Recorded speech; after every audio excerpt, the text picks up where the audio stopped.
again, and here we are back in just to finish the series of survival English.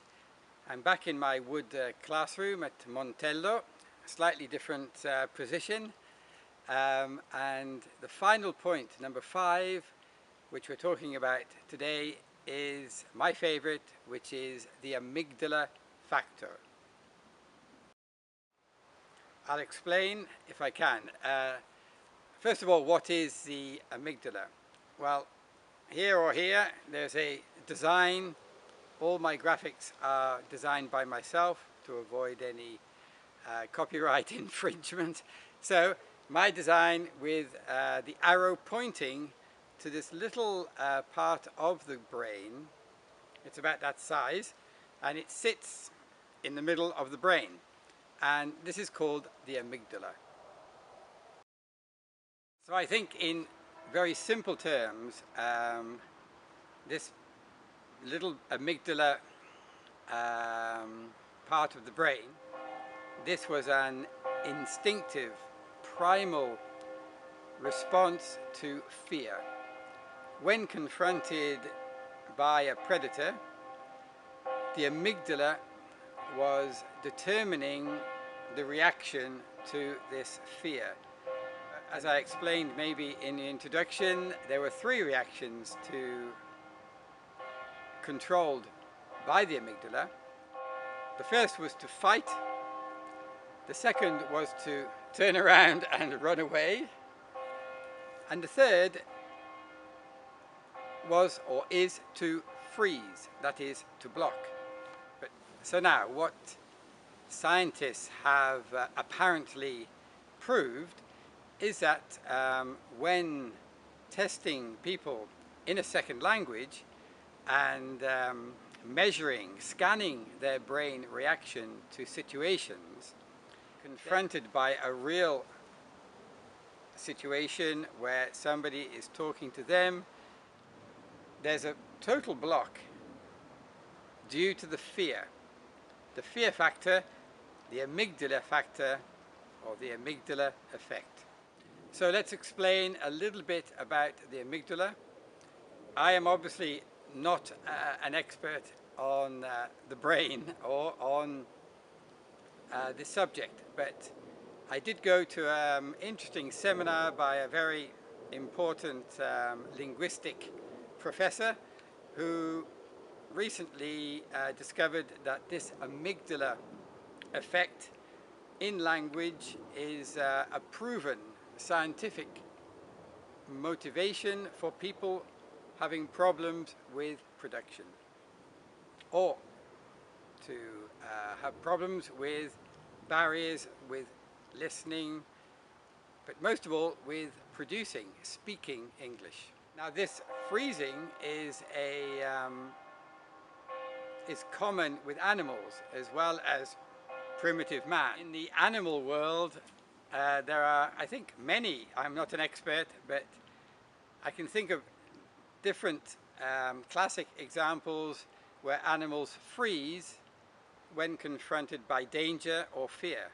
And in English we have a classic expression when you have a rabbit which freezes in front of headlamps of a car coming towards them.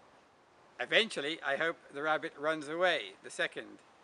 Obviously, they can't fight a car, but the first instinct is to freeze. So how do we resolve the problem of the amygdala effect?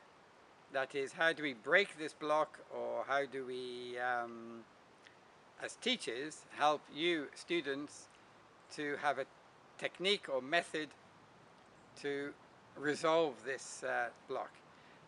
Well, I, like the eminent professor who I learnt this material from, we don't have all the answers. I think 3 or 4 steps which I've already talked about in the first 4 points of this survival English section are to actually do something. You need to breathe, you need to walk, you need to draw something, get your phone out, look at a translation. So you have to fight your way through this block. You have to do something to get around this block, calm down and let all of that information which you've been learning for the last 6 months in an English course, let it come through, and you will eventually overcome the situation, and your understanding and your communication will become more fluent and more secure and confident.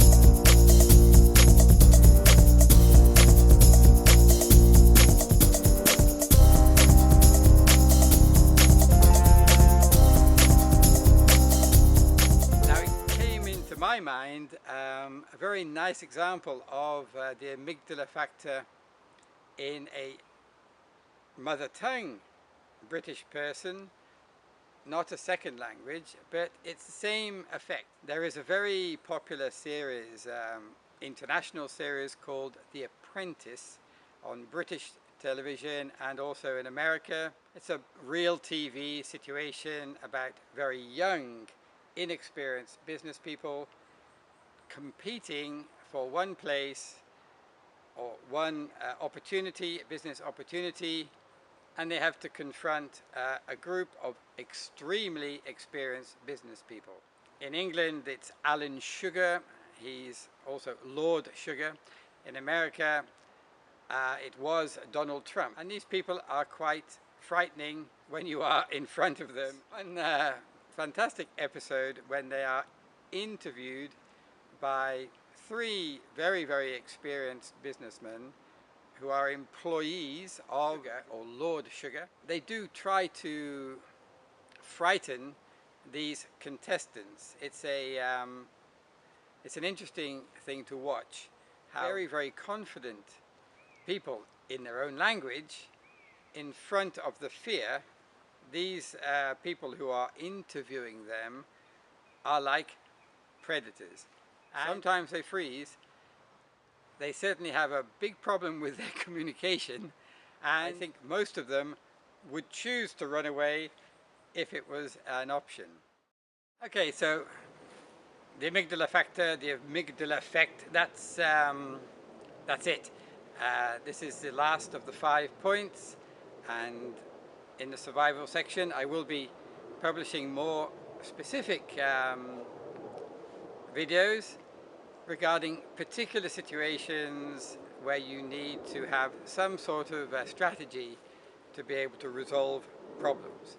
Well, I hope you enjoyed viewing these videos. If you haven't seen all of them because you've just come into this one, then you just subscribe to my channel. Then you will have all of the sections of the other topics which I talk about. And if I do publish new videos, as a subscriber, you will receive an email to let you know that I've got a new video published.